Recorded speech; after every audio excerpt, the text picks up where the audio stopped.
change carrément de tempo par rapport ak li ñuy waxtaanee dina ñëw ci mbirum Farba Ngom ak téléphone yi alors gannaaw bi ministre bi génnee wax ci li nga xamante ni moom moo xew mbirum téléphone yeeg yu ni mel moom Farba Ngom woowoon nañ ko fi bañ ko fi njëkkee déglu dafa taxawoon ni du ci wax par rapport ak loolu parce que manque de conseiller ci suñu naataango yi di Libération yi ñuy xamal li nga xamante ni moom moo di boobale audition moom Farba Ngom wax na ci explication yi wala ci interrogation bi Farba Ngom dafa ni li nga xamante ni moom moo di benn téléphone bi ñuy jógee Rebeuss di dem ci pavillon spécial la ñu jël benn téléphone bi daal di koy introduire ci benn pot de lait beneen téléphone bi ki nga xamante ni moom moo di garde bi ñu téye teg loxo moom moo ko aal ba mu ko aalee pour mu def benn coup de fil ca la ko fàtte ci moom alors est-ce que yor téléphone yi moom mooy crime bi wala le fait que na mu ko amee moom mooy crime bi wala la nekk ci biir téléphone yi moom mooy crime bi kii Pape Ahmadou. Merci soxna Adjara par rapport à cette question. Je crois que question la boo xamante ne nii ces derniers temps mi ngi defee la chronique mais man na dinaa la ci jox une analyse froide et lucide une analyse de juriste. Parce que je maîtrise carrément la loi bi nga xam ne moom le décret bi nga xam ne moom moo organiser les prisons au Sénégal. D'accord. Parce que nekkin wi nga xam ne moom la détenu nit ak inculpé yi nekkee kaso. dafa am nu ko yoon doxale le décret de 2001. moom mooy wax Sénégal ñii la nit war a nekkee ci kaso. nii ak nii ak nii ak nii la ñu war a def bu fekkente ne ki nekk ci kaso il ne s'est pas comporté comme ni que décret bi de cité. En la matière je crois que Farba il est en train de subir une inculpation parce que Farba n'est pas encore condamné. Il subit juste une inculpation pour des faits présumés de blanchiment de capitaux, association de malfaiteurs et d'autres infractions. Wow. Bi loolu amee jusqu'à présent il n'est pas encore jugé parce que l'instruction préparatoire suit son cours. Wow. Le ministre de la Justice garde des Sceaux nous a informé récemment que des téléphones portables auraient été découverts. ci fi nga xam ne moom mooy cellule Farba Ngom. ma gis nag ay nit ñoo xam ne ñu ngi des personnes qui semblent banaliser le fait qu'un inculpé puisse avoir à sa disposition un téléphone portable je regrette. Okay. Il n'est pas interdit à un inculpé parfois ci say temps nga communiquer ak say avocats communiquer avec des membres de ta famille il n'est pas interdit. Mais même cette communication là elle est encadrée. D'accord. C'est-à-dire inculpé bi wala détenu bi du chaque instant yow boo nekkee ci prison da nga war a yor téléphone di wax ak ku la neex loolu amul ça n'existe pas. am na ci ay jours ak ay heures yoo xam ne da lay accordeel nga wax téléphone te parfois booy wax téléphone sax am na ci ay gardes pénitentiaires yoo xam ne dañuy taxaw sa wet du la bàyyi sax yow ak sa tranquillité nga mën a converger avec des personnes extérieures convenablement à fortiori nag nga yor téléphone je crois que Farba a franchi le Rubicon. maanaam kon le fait que deg mu yor téléphone yi loolu tamit crime la. mais c'est un délit. wala règlement intérieur administration moom moo tere loolu. C'est formellement interdit. Ok. Parce que nee naa la yow temps de parole bi lay may sax nga mën a communiquer avec des personnes extérieures. fut-elle tes avocats ou bien les membres de ta famille mais c'est encadré. Parfois boo koy def la confidentialité n'est pas de mise parce que garde pénitentiaire parfois dañuy taxaw di la surveiller ngay wax. a fortiori nag yow nga mën a am à ta disposition un téléphone portable pendant pratiquement des mois bañ mën a déceler des conversations yoo xam ne doon nga ko def avec des personnes étrangères mais c'est vraiment un scandale les Sénégalais semblent banaliser cette affaire. Okay. C'est un scandale parce que day remettre en question au-delà de la personne de Farba la crédibilité de l'administration pénitentiaire. Et à partir du moment où tey jii Sénégal ñu ngi envisager dans une république normale qui se respecte qu'un inculpé puisse avoir à sa disposition un téléphone portable depuis la prison muy télécommander des choses mais loolu bu fekkente ne dañ ko bëggoon normaliser moi je regrette et je crois que situation la boo xamante ne nii comme ni ko ministre bi waxee woon c'est une situation qui mérite qu'on s'y attarde et que lépp li nga xam ne tey jii nii mooy enquête interne yu ñu war a def pour déterminer les circonstances dans lesquelles Farba a obtenu ses téléphones portables yi ko permettoon muy converger avec des personnes étrangères. Je crois que loolu enquête dina ko révéler. Parce que situation bu mel noonu bu amee. décret bi dafa prévoir ay sanctions. Au sein de la prison. Mais au-delà des sanctions qu'on peut infliger à Farba au sein de la prison. am na yeneen infractions yoo xamante ne tey jii mën nañ ko déceler à la suite d'une enquête indépendante mooy lan le jour où on a découvert ces téléphones portables là décret bi am na lu mu prévoir d'accord parce que boo xoolee décret boobu noonu à travers son article 135 l'article 135 de ce décret nous dit nit ki bu nekkee prison nga nit ki boo nekkee prison parfois di nga génn dem janoog juge bi ñëwaat wala parfois nga dem procès ñëwaat waaw décret bi à travers son article 135 dafa organiser la fouille à l'entrée et à la sortie et à la sortie de la prison ça veut dire que à chaque fois que Farba ñu koy génn ci prison bi di koy yóbbu muy dem di janoo ak le juge comme parfois neen ko doon gisee Farba dafa war a wuyu ji tey waaw di ko indiwaat à l'entrée comme à la sortie le décret exige à travers son article 135 qu'il soit fouillé de manière intégrale pour ñu xam ba xam il n'avait pas à sa disposition un objet ou bien un élément prohibé bu loolu amul waaw article 99 dafa intervenir article 99 dane waaw bu fekkente ne après une fouille les autorités pénitentiaires l'administration pénitentiaire a pu découvrir des éléments yoo xamante ni nit ki nekk en détention wuru ko yor bu boobaa mën nañ ko sanctionner au sein de la prison sanction bi mën na cee nekk ñu restreindre tes droits de visite ñu ne la léegi yow amatoo sax droit ñenn ñi di visiter peut-être à part say avocats à part des membres proches de ta famille dootoo amati visite mën na pousser à ce que ñu isoler la au sein de la prison ouais l'isolement waaw bon ñu ne la kat waaw. ah yow kat léegi dootoon la boole di sax ak ay nit dañ la yóbbu ci beneen chambre boo xam ne tu mais seras loolu ci règlement intérieur loolu c'est administration règlement intérieur administration pénitentiaire pénitentiaire à travers voilà son article 99 Ouais. moom moo prévoir sanction yooyu Ouais. mais au-delà de ces sanctions là mën na nécessiter waat une infraction à la loi pénale c'est-à-dire Farba mën nañ ko extraire de la prison waaw bu ñu découvrir ne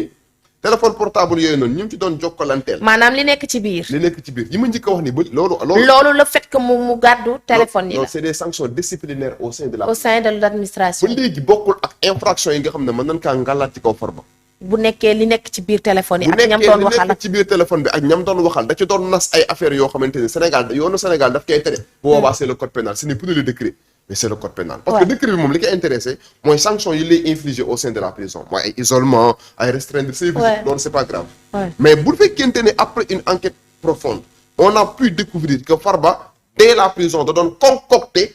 des choses yoo xamante ne ni code pénal du Sénégal da koy tere parce que ministre bi am na loo xam ne daf ko effleurer nee na Ouais. wax na ay financement wax na ne Farba nekkoon na en connivence dès la prison avec des personnes étrangères yoo xam ne nekk ñoon sax Sénégal Ouais. maintenant bu fekkente ni il a été décelé que lim doon nas ak ñooñu dafa nekk leen na loo xam yoonu Sénégal da koy tere dinañ ko extraire de sa cellule bu boobaa 125 milliards yi ñu ko doon toppee day nekk dossier mais dañ koy créé walaat beneen dossier boo xam ne dañ koy inculper waat à nouveau pour ce dossier là ok et s'il est inculpé à nouveau pour ce dossier là bu boobaa day am ñaari dossiers yoo xamante ne moom la ñuy instruire à l'encontre du sieur Farba Ngom loolu nag peut-être li koy déterminer mooy après une enquête d'après les révélations du ministre est-ce que les autorités ont pu découvrir que Farba kat da doon nas lenn loo xamante ne tey jii nii dafa waroo ak code pénal du Sénégal li mu exigé parce que le code pénal du Sénégal à travers certaines infractions day interdire li nga xam ne tey jii moom mooy nit di nas ay pexe contre l'État du Sénégal dafa am benn catégorie d'infractions dans le code pénal bu ñu tuddee les infractions contre la paix publique d'accord te aussi au-delà de ces infractions là dégg nga fi ñuy wax ay atteinte à la sûreté de l'État waaw des infractions yoo xamante ne ni c'est des infractions criminelles mooy ngay nas loo xam ne mën nga dërmeel am réew donc je ne dis pas que loolu lañ ko war a toppee mais d'après li ministre bi wax bu fekkente ne il a été décelé que moom li mu doon concocté au sein de la prison loolu la ci jublu woon bu dee loolu la enquêteur déterminé mën nañ ko inculper waat à nouveau pour ses chefs mais et même pire que ça à travers la communication du garde des Sceaux mais il a dit clairement que Farba avait à sa disposition un procès-verbal waaw ci biir téléphone bi ci biir téléphone bi waaw maintenant bu fekkente ne il avait à sa disposition un procès-verbal mais c'est une violation de l'article 11 du code de procédure pénale parce que l'article 11 du code de procédure pénale amul droit bi boobu noonu non surtout en tant que détenu ouais, mais c'est-à-dire l'article 11 du code de procédure pénale xam nga lan la wax l'enquête et l'instruction au Sénégal sont secrètes waaw et les personnes qui concourent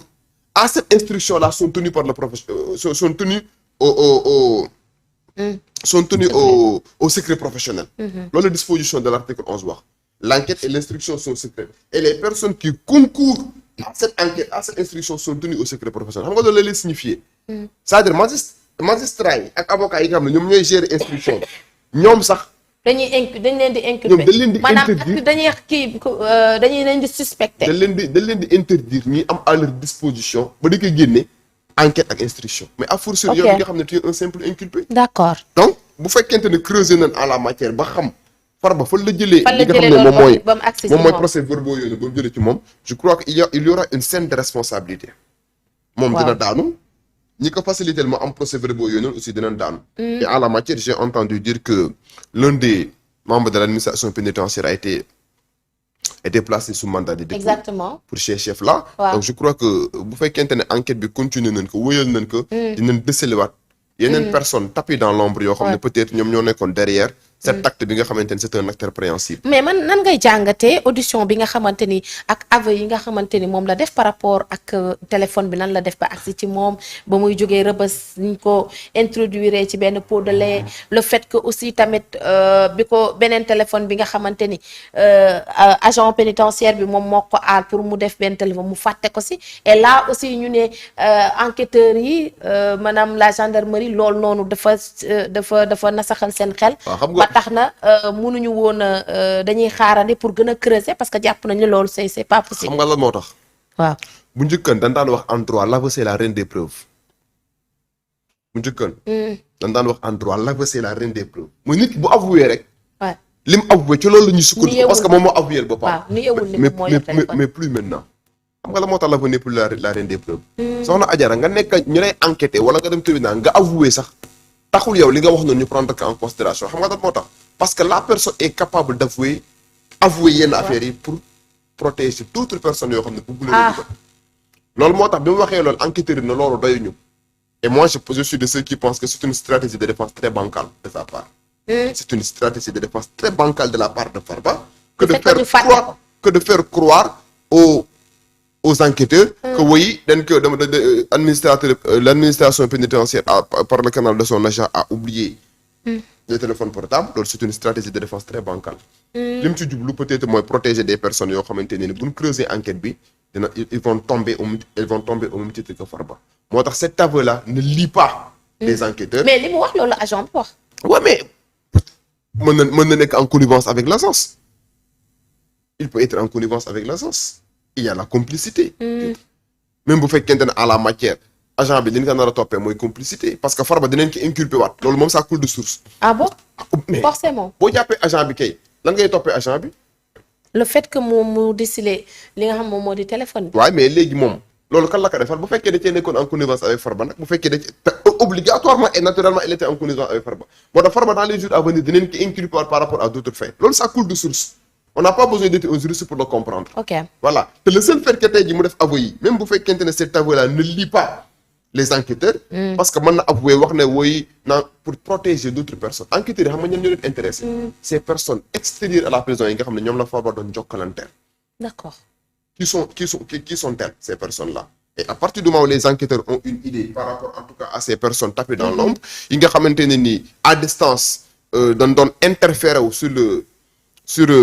les activités de Farba au sein de la prison bu boobaa dinañ ngàll seen kaw ay infractions yoo xamante ne ni enquêteurs yi ñoom dinañ ko déterminer mais c'est une affaire en tout cas qui est loin de connaître son épilogue mais est-ce que dina doon lu facile Papa Ahmadou parce que bu fekkee moom dafa am mbalaanu kiirlaay en tant que député bu fekkee député yi teguñu seen loxo loo xamante ni peut-être c'est solide pour ñu mën a yëkkati li nga xamante ni moom moo di l'humilité parlementaire de leurs collègues est-ce que dinañ dem jusqu'au bout par rapport à la situation. et c'est ça la pertinence de ta question Adjara moom moo justifier la réticence du parquet le parquet a fait preuve de réticence parce exactement. que bi ministre bi waxee loolu parquet dane moom mënagul a enclencher aucune procédure à l'encontre de Farba tant que la levée de son immunité parlementaire n'est pas defuñu ko waaw c'est vrai parce qu'on avait levé son immunité parlementaire par rapport au dossier des 125 milliards pour une nouvelle infraction il va falloir retourner à l'Assemblée nationale pour enclencher la même procédure maintenant l'immunité parlementaire à partir du moment où mu nekk lenn loo xam ne c'est une consacration constitutionnelle c'est la constitution du Sénégal moom moo ko prévoir règlement intérieur de l'Assemblée nationale prévoir que balaa ngaa sauf en cas de flagrant délit léegi nag foofu noonu am na gis naa ci ay juristes yoo xamante ne nii yi wax ne am na ay juristes yi wax ne procureur bi mënoon na incriminer Farba pour ces faits là sans avoir besoin de lever son immunité parlementaire parce que nous sommes en matière de flagrant délit je regrette oui am na juristes yi wax loolu ok yi wax ne flagrant délit la c'est-à-dire acte bi en tant que tel flagrant délit la parce que da nga ko fekk mu yor téléphone portable mais acte bi mais xam nga acte bi en tant que tel ko wax nga ko sànq loolu noonu maanaam le fait que mu yor téléphone loolu dafay incombe li nga xam ne moo di l'administration pénitentiaire. Voilà, mais ak les règlements intérieurs ñu sanctionné ko et tout par rapport ak loolu. xam nga flagrant délit. waaw li ko nit ñi di jàppee le profane dans sa compréhension des choses mooy flagrant délit c'est lorsque la personne a été prise sur le fait la main dans le sac. waaw. fekk la ngay def. xam nga am na ñu mën a appréhender ne Farba dañ ko fekk muy def. waaw parce que l'article 45 du code pénal moom moo expliquer les situations de flagrant délit. Il y a flagrant délit lorsque la personne dañ ko fekk mu ne mu am en possession des choses yoo xamante ne tey jii nii jàpp na ne loolu infraction à la loi pénale. wala dans un moment très voisin de l'infraction fekk na nit ki mu yor ay éléments yoo xamante ne lii kat yoonu Sénégal da koy traité. ak beneen circonstance lorsque la personne a été trouvée dans une maison boo xamante ne nii le chef a informer le procureur de la République entre autres dafa am ay circonstances sur expliquer la flagrance mais loolu c'est pas important ce qui est important mooy lan l'acte en tant que tel le fait de trouver Farba en possession des téléphones portables dans l'imaginaire collectif mën nañu ko considérer comme du flagrant délit mais xam nga la moo tax le procureur de la République moom loolu du ko lié. li ko intéressé xam nga mooy lan xam nga la moo tax dossier boobu nar a def instruction. mooy li nekk ci biir téléphone mooy li nekk ci voilà soxna Adjara yow da ngaa dégg. ça parce que li nekk ci biir téléphone bi. waaw buñ ko creuser. loolu day laaj enquête day laaj instruction. waaw loolu moo tax dañuy jël flagrant délit bi ñu écarter que pour rechercher derrière le fait que fekk naan Farba yor téléphone portable. waaw lan moo nekk derrière li nekk derrière na xam nga la moo koy déterminer lan moo ne ci biir téléphone bi li ne ci biir téléphone bi ñan la ci doon jokkalanteel. loolu moo tax dossier boobu di dem instruction. donc la flagrance est complètement écartée pour ñu jéem a viser dans le cadre d'une instruction préparatoire après la procédure de levée de son immunité parlementaire. lan yan personne yoon la Farba doon te boobaa dinañ ko inculper par rapport en tout cas à ces faits là. mais foofu laa lay wax ak Pape Ahmadou est-ce que dinañ am lu solide pour jébbal ko ñi nga xamante ni moom moo di les députés pour ñu mën a yëkkati li nga moom moo di mbalaan ki waaw mais xam nga ministre bi bu waxee déjà lu solide am na ba pare. parce que lu solide am na ba pare parce que ministre bi xam nga mënoon naa yem ci wax ne fekk nañ ci Farba ñaari téléphone mais waxuñu lu ne ci biir. bu ministre bi dans sa communication yemoon ci. c'est le juriste qui parle. bu ministre bi yemoon dans sa communication ne Farba kat. trouvé nañ ko en possession de 2 téléphones portables. boobaa mën nañoo jàpp ne est-ce que enquêteur dinañ teg seen loxo lu sudi parce que yor téléphone portable ça veut rien dire. mais ministre bi bu waxee ne par exemple fekk nañ ci lii ak lii ça veut dire que tijji nañ téléphone ba am ci ay éléments fekk nañ ci lii. fekk nañ ci PV. fekk nañ ci xawma si c'est pas ay vidéo pornographique man loolu ça me dit pas parce que man moom je suis de ceux qui pensent que nit ki lu ko neex mën na ko def ci vie privée. loolu moom c'est une information mineure. boo xam ne amul est-ce que du sax loolu moo biaisé li nga xam moom moo di la communication. amul ba benn nit ñi daal di tënku foofu rek. non loolu c'est pas naan la communication. loolu c'est pas important. li important mooy parce que il n'est pas interdit d'avoir dans son téléphone portable des choses yoo xam ne moom mooy loolu tant que tey ji nekkul leen loo xam da nga ko jëlee ci nit te moom xamu ko du infraction. Il y a collecte. Le fait de collecter illicitement des données appartenant aux personnels, c'est une infraction. Même pour diffusion, c'est une infraction. Au Sénégal, il suffit juste de faire une vidéo sur téléphone portable, tu es à l'abri. Attention! Collecte, infraction, là, diffusion n'est qu'infraction. D'accord. La diffusion est une circonstance aggravante par rapport au collecte. Wow. Et si je des vidéos, c'est des vidéos promettantes. Compromettante bu boobaa moom bu ko neexee mën na ma porter plainte pour collecte su ma ko diffuser nag mu nekkaat beneen infraction muy diffusion soo bien d'accord donc loolu ce n'est pas c'est une chose boo xam ne man amul importance ci man du ma yàggal ci analyse mais li am importance mooy man jàpp naa ne ils auront quelque chose de solide pour la bonne et simple raison qu'à partir du moment où il a été découvert des procès-verbaux il a été découvert une conversation entre Farba et des personnes étrangères, la nature de ces conversations-là, l'objectif de cette conversation-là, je crois que l'homme moo intéressé enquêteurs yi. loolu bu amee day nécessiter ce qu'on appelle une instruction préparatoire. D'où je termine par là l'écart en tout cas bi nga xam ne def nañ que par rapport à la situation de flagrant délit parce que procureur bi bu ko wóoroon ne. moom nous sommes dans une situation de flagrant délit. ça ne requiert pas. dëgg la. la procédure de levée de son immunité parlementaire parce que disposition constitutionnelle bi da ne député bi bu nekkee en session mënoo ko arrêter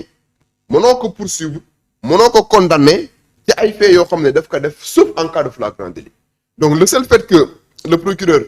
demander en tout cas à ce qu'on enclenche la procédure de levée de son immunité parlementaire, c'est parce qu'au préalable le parquet sait bel et bien que moom li ko intéressé ce n'est pas la flagrance, mais li ko intéressé mooy creuser xam nañ moo nekk ci biir pour après placer que sous mandat de dépôt dans le cadre d'une instruction préparatoire boo xamante ne day am par rapport ak infraction yi nga xam ne dinañ ko découvrir après avoir exploité ces deux téléphones portables. alors ci wàllu woowu ñu ngi ni plus de 400 appels yoo xamante ni def na ko mais je veux savoir